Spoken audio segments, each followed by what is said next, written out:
April 6, 1943. The skies above Tunis are streaked with smoke. Oberleutnant Karl-Heinz Becker grips the control stick of his Messerschmitt Bf 109, the vibrations of enemy flak rattling through the cockpit. His fuel gauge is dropping fast, too fast. Below him, the desert stretches endlessly, dotted with the burned-out shells of Panzer IVs, verdammt, fuel's gone. He pulls up the canopy, feels the blast of hot African wind, and makes his choice. The Messerschmitt glides, powerless, over the cracked desert floor before slamming down in a burst of dust and sand. His head snaps forward, silence follows. Moments later, he hears the rumble, half-tracks, jeeps, English voices. When he opens his eyes, rifles are pointed at him. An American sergeant, dusty and calm, lowers his weapon slightly. "You all right, fella?" the sergeant asks, in an accent Becker can barely understand. Becker's chest tightens. He's been told Americans don't take prisoners, that they shoot men like him on sight, but the sergeant just waves to his men, "Get him some water." As Becker is led away, the heat burns his neck, the sand bites his boots, and fear churns in his gut. In his mind, he imagines a POW camp filled with hunger, chains, and humiliation. He doesn't know it yet, but what waits for him across the ocean will challenge everything he believes about the enemy. May 1943. The Atlantic heaves beneath the gray belly of the Liberty ship SS John Ericsson. Inside its steel hull, hundreds of German prisoners sit shoulder to shoulder, their uniforms replaced with rough khaki. The air smells of salt, sweat, and diesel. Oberleutnant Becker sits on a crate beside two Luftwaffe mechanics from Hamburg. They whisper about what awaits them in America. "I heard they put prisoners in coal mines," one says. Another shakes his head. "No, worse. They make you work until you drop. Americans hate Germans." Becker doesn't answer. He stares at the waves through a small porthole, endless, indifferent blue. Somewhere in that horizon is a country he's been told is weak, lazy, decadent. And yet, here he is, their prisoner. Days blur into weeks. When the ship finally docks in New York Harbor, the prisoners crowd the deck. Becker sees the Statue of Liberty through the morning haze. For a brief, surreal moment, he thinks of home, the Rhine, his mother's garden, the promise that Germany would rule the century. And now, that promise feels like smoke. Trains carry them south through fields and towns Becker never imagined. Children wave from platforms. Some throw apples. No guards shout. No whips crack. It feels wrong, almost insulting, that their captors seem disinterested, even courteous. When the doors open again, Becker steps into sunlight and sees something he never expected: a row of neat barracks, a baseball diamond, and, in the distance, a building with a white sign that reads Camp Clinton Theater. He blinks. "A theater," he mutters in disbelief. An American corporal grins at him. "Shows on Friday, Fritz. Don't miss it." Becker doesn't understand the words. But he understands the tone, not cruelty, not contempt, but something stranger. Pity? Amusement? Whatever it is, it unnerves him more than any battlefield. June 1943. Mississippi air hangs thick and wet over Camp Clinton, one of dozens of POW camps scattered across the United States. The war feels distant here. The sound of cicadas replaces the wail of sirens. Instead of artillery, there's the crack of baseball bats from the nearby diamond. Oberleutnant Karl-Heinz Becker still wakes before dawn, muscle memory from the Luftwaffe days. But the camp is quiet, too quiet for a man who expected barbed wire and barking dogs. The guards stroll lazily, unarmed except for sidearms. The prisoners wear clean khaki work clothes. When breakfast comes, Becker stares at his tray: scrambled eggs, toast, coffee. He looks around, bewildered. "This is for us?" he asks, half joking, in halting English. The American cook shrugs. "Ain't the Ritz, but it's hot." Rumors spread fast through the camp. There's a library with German books. A school where prisoners can study English, mathematics, even philosophy. And then, the strangest of all, every Friday night, a movie. When Becker sees the first one, Casablanca, projected on a white sheet stretched across the mess hall, the room falls silent. Humphrey Bogart's cigarette smoke curls through the flicker of the projector. Dozens of German soldiers watch, entranced. For many, it's the first time they've seen American life that isn't filtered through propaganda reels. The laughter, the romance, the music, it feels foreign and impossible. A corporal whispers, "This is how they live?" Even in war? Becker doesn't answer. He's watching Ingrid Bergman's face, luminous, defiant, and he feels something heavy shift inside him. After the movie, the camp commander, Captain Robert H. Hines, addresses them. "You were soldiers," he says through an interpreter. "You fought for your country, as we fight for ours. Here, you'll be treated as men. But understand this: freedom is not something we take lightly." The words are plain.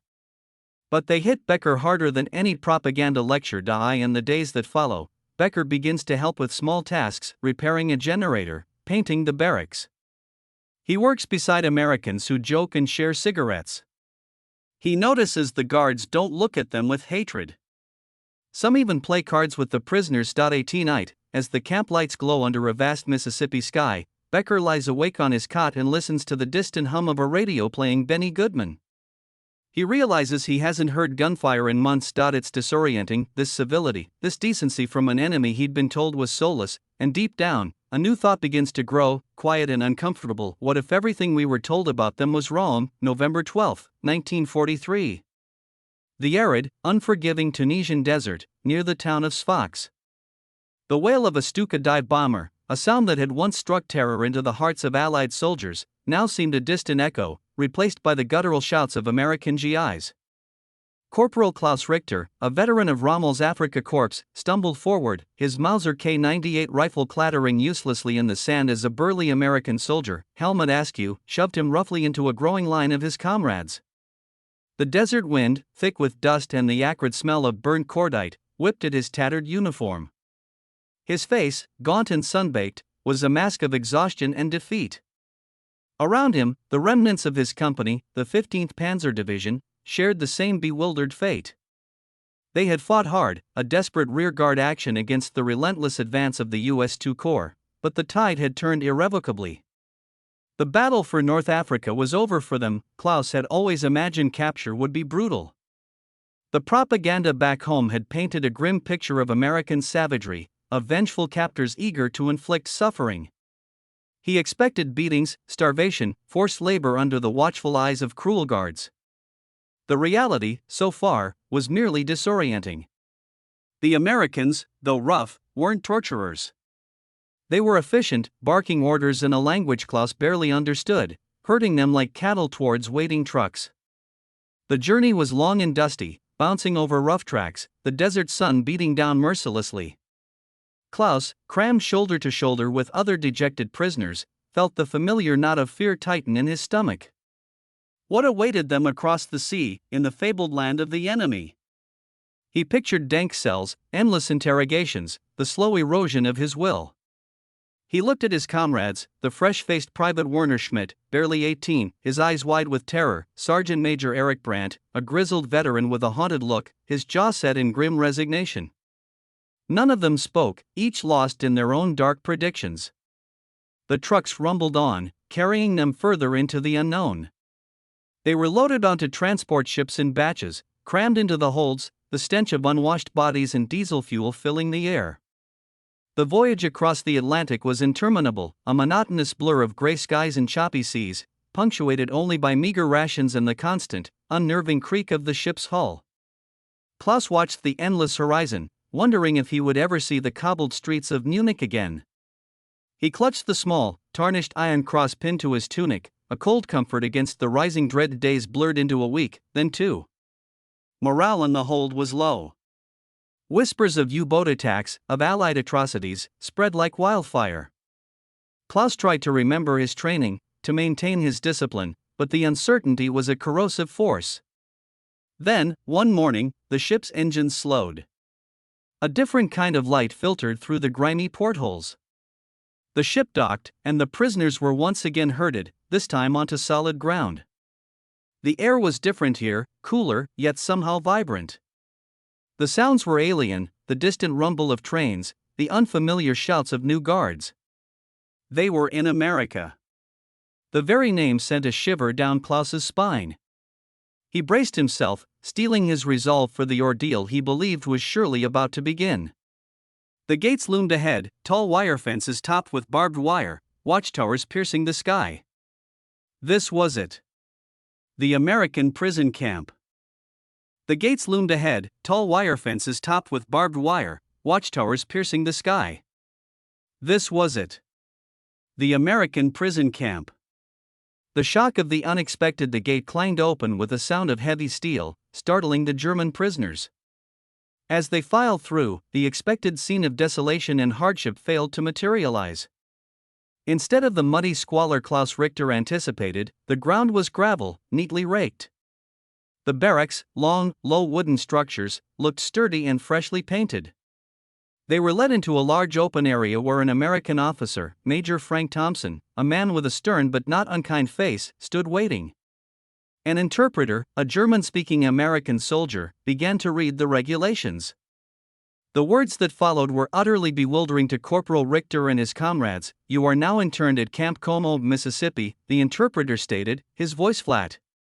"Under the provisions of the Geneva Convention of 1929, you will be treated with humanity and respect.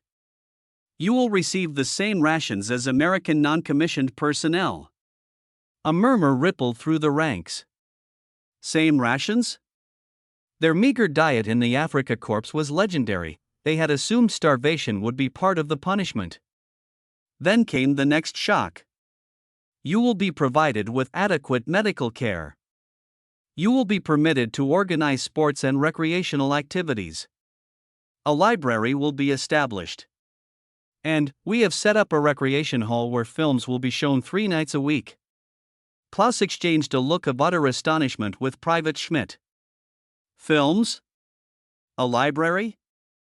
The expectation of immediate, brutal subjugation was completely upended. This wasn't the enemy camp of Nazi propaganda. It felt more like a peculiar, austere holiday camp than a punishment detail. Sergeant Major Brandt, ever the pragmatist, remained skeptical. "It's a trick," he muttered under his breath in German. "They want to lull us into complacency, then they will crack down." But as the days turned into weeks at Camp Como, the trick never materialized. The prisoners were assigned barracks, given clean bedding, and issued new clothing, drab blue fatigues labeled PW, prisoner of war. The food, while plain, was plentiful: hot meals of meat, potatoes, and vegetables, followed by coffee and even bread and jam. For men who had spent years subsisting on canned rations and dusty ersatz coffee, the simple abundance was a constant, unsettling revelation. They watched in disbelief as American guards, often young men from nearby farms or towns, carrying standard-issue M1 Garand rifles, enforced the rules with a surprising lack of malice. There were disciplinary measures, of course, for infractions, but physical abuse was strictly forbidden and, Klaus observed, rarely occurred. It was the recreation hall, however, that became the focal point of their astonishment. The building was a simple wooden structure, but inside, rows of folding chairs faced a large white screen. One evening, Klaus and Werner, driven by curiosity, went to see for themselves. The lights dimmed. The flickering beam of a projector began to play, and the unmistakable strains of a grand Hollywood score filled the room. The film was a light-hearted American comedy, a world away from the gritty newsreels and propaganda films they were accustomed to.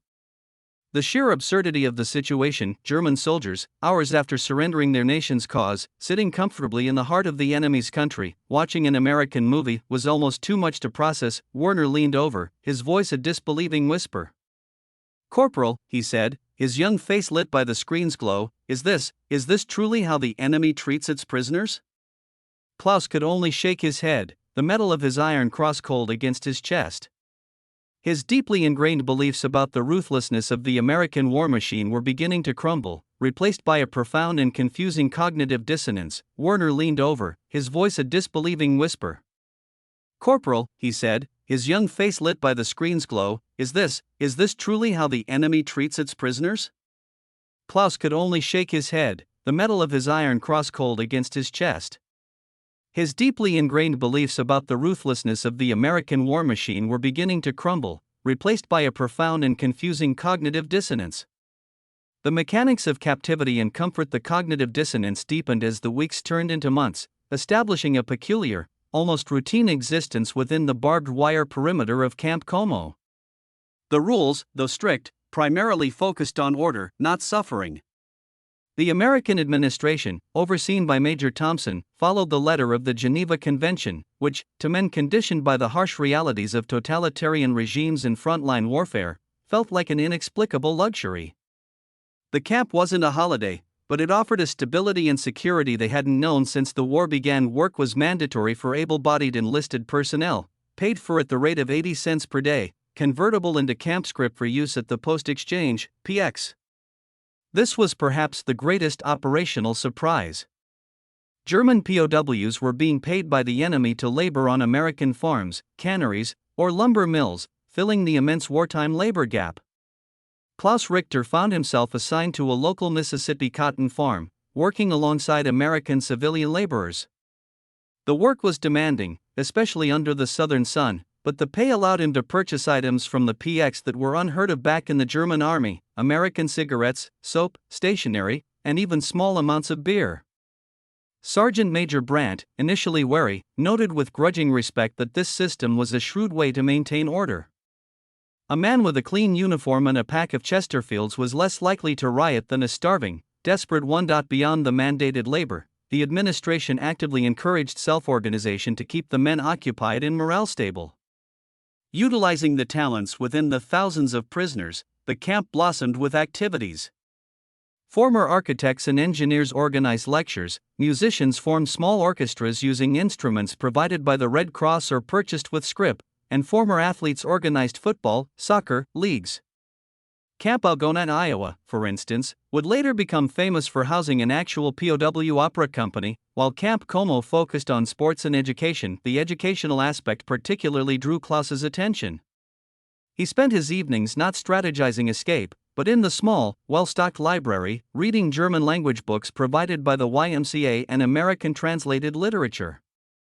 One evening, he saw Private Schmidt sitting on his bunk, not cleaning his uniform or polishing boots, but meticulously working on a watercolor painting kit purchased from the PX. "What is that, Werner?" Klaus asked. "A field," the young man replied, without looking up. "Not Africa. A field in Iowa, where they sent some of my friends to pick corn. It's so green, so vast. I am sending it home." The ability to communicate with home, facilitated by the Red Cross, was another feature Klaus hadn't dared to expect. The guards, mostly older, deferred men from the Veterans Guard Company, often struck up conversations with the prisoners, discussing farming, weather, and family, carefully avoiding politics. This constant, low-level humanizing interaction chipped away at Klaus's anti-Allied indoctrination. The enemy wasn't the demonic, soulless entity he had been told. They were individuals, concerned with their routines, their own homes, and the surprisingly strict adherence to a convention designed to protect the very men trying to kill them. This wasn't merely survival, it was a strange, suspended reality, one where the expected brutal grip of wartime captivity was replaced by a system of organized comfort. The guards, mostly older, deferred men from the Veterans Guard Company, often struck up conversations with the prisoners, discussing farming, weather, and family, carefully avoiding politics. This constant, low-level humanizing interaction chipped away at Klaus's anti-Allied indoctrination. The enemy wasn't the demonic, soulless entity he had been told. They were individuals, concerned with their routines, their own homes, and the surprisingly strict adherence to a convention designed to protect the very men trying to kill them. This wasn't merely survival, it was a strange, suspended reality, one where the expected brutal grip of wartime captivity was replaced by a system of organized comfort. The seeds of doubt and re-education. The year 1944 brought an intensified, if subtle, psychological effort by the American authorities, known eventually as the Special Project, or more commonly, re-education. The goal was not to convert the prisoners politically overnight but to expose them to the outside world, to the truth of the war, and particularly, to the atrocities of the regime they had sworn to defend. This effort was initially met with fierce resistance, particularly from the hardcore, fanatically loyal Nazi officers and NCOs, who often maintained a rigid organizational structure and imposed harsh penalties on any prisoner they deemed traitorous or weak. Corporal Richter observed this internal struggle with growing apprehension. The most potent tool in this re-education arsenal was the very access to information the Americans allowed. The camp library didn't just contain Goethe and Schiller, it held American magazines and carefully selected German-language newspapers printed in the US that reported on the war with a different lens. Crucially, the weekly film screenings began to shift from simple entertainment to something more pointed. After a showing of a light-hearted Western, the projector might immediately transition to a short newsreel. These newsreels, often jarringly explicit, showed the destruction of German cities by Allied bombing, the sheer scale of ruin in Cologne and Hamburg. One evening in late 1944, a documentary short was shown that caused an explosive reaction. The film, raw and unflinching, documented the first photographic evidence emerging from the Soviet advance into Poland, specifically, the horrifying scale of death and systematic murder uncovered at Majdanek concentration camp. The interpreter translated the narration, detailing the gas chambers, the piles of shoes, the skeletal remains. A low, furious argument erupted in the recreation hall. Sergeant Major Brandt, his face pale and set, stood up and shouted, "Lugin! Alice Lugin! American propaganda! They filmed staged sets to break our will." Many younger, more indoctrinated men, including Private Schmidt, fervently agreed, echoing the familiar narratives of deception and enemy lies. But Klaus couldn't dismiss it so easily. The images were too visceral, too profoundly disturbing to be mere staging. The cold efficiency of the machinery of death shown on the screen was a twisted echo of the Wehrmacht's own organizational logic, but applied to something monstrous. Major Thompson, who often observed the screenings from the back, allowed the uproar to continue for a moment before having the lights turned up. He didn't lecture, he simply walked to the front and spoke in calm, deliberate English, which the interpreter translated. "You have seen what your leaders hide. You are soldiers. You follow orders. But what happens when the orders violate all humanity? We don't ask you to surrender your loyalty to your nation, only to the truth." This was the core of the psychological war being waged, not brute force, but exposure. The comfort of the camps, the libraries, the fair treatment, all served to create a cognitive dissonance that made the Nazi narrative of a ruthless, lying enemy impossible to sustain. If the enemy were truly monsters, why were they feeding them, paying them, and showing them Hollywood films? The seeds of doubt had been planted, taking root in the fertile ground of relative freedom and information access. The truth, delivered not by torture but by film and print, was proving a far more effective weapon against ideology than any bullet. This was the core of the psychological war being waged, not brute force, but exposure. The comfort of the camps, the libraries, the fair treatment, all served to create a cognitive dissonance that made the Nazi narrative of a ruthless, lying enemy impossible to sustain. If the enemy were truly monsters, why were they feeding them, paying them, and showing them Hollywood films? The seeds of doubt had been planted, taking root in the fertile ground of relative freedom and information access. The truth, delivered not by torture but by film and print, was proving a far more effective weapon against ideology than any bullet. The two worlds and the final collapse. By the spring of 1945, Camp Como had become a microcosm of the crumbling German state. The prisoner population fractured into distinct ideological camps, often leading to internal violence. The Schwarzkopf, Black Heads, the fanatical Nazis and SS members, maintained a powerful, often brutal, underground grip on the camp structure. They intimidated moderates, enforced strict adherence to Nazi salutes and rules, and often murdered their comrades, whom they labeled Deutschfeindlich, enemies of Germany, or sui generis, collaborators.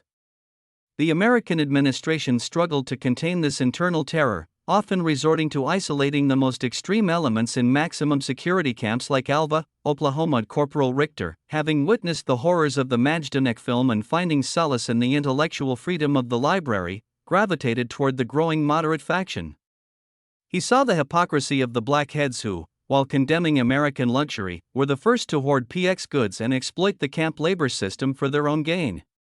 Private Schmidt, however, was lost to the fanaticism, his youthful mind unable to reconcile the propaganda with reality, choosing instead to cling violently to the familiar ideology. The final, decisive blow to the collective Nazi belief system came in April and May of 1945. The camp radio, another controversial yet allowed privilege, was always tuned to broadcasts that reported the military situation. The news was uniformly disastrous: the fall of Berlin, the link-up of Allied and Soviet forces, and finally, the unconditional surrender of the Wehrmacht on May 8. The reaction in the camp was muted. The blackheads tried to rally the men, declaring it a temporary setback, a betrayal, but the collective spirit had been exhausted. Sergeant Major Brandt merely sat on his bunk, his eyes closed, the exhaustion of years of war etched into his face. Then came the final, undeniable proof, the culmination of the American re-education effort. On Major Thompson's orders, every prisoner in the camp was marched into the recreation hall. The lights dimmed, and the screen flashed to life. The film was titled Toads Mullen, Death Mills, a comprehensive, official Allied production showcasing the liberation of Buchenwald, Dachau, and Bergen-Belsen. This time, the images weren't second-hand Soviet findings, they were documented by American and British photographers. Klaus watched in horrified silence, the mounds of emaciated corpses, the gas chambers disguised as showers, the living skeletons who were once men.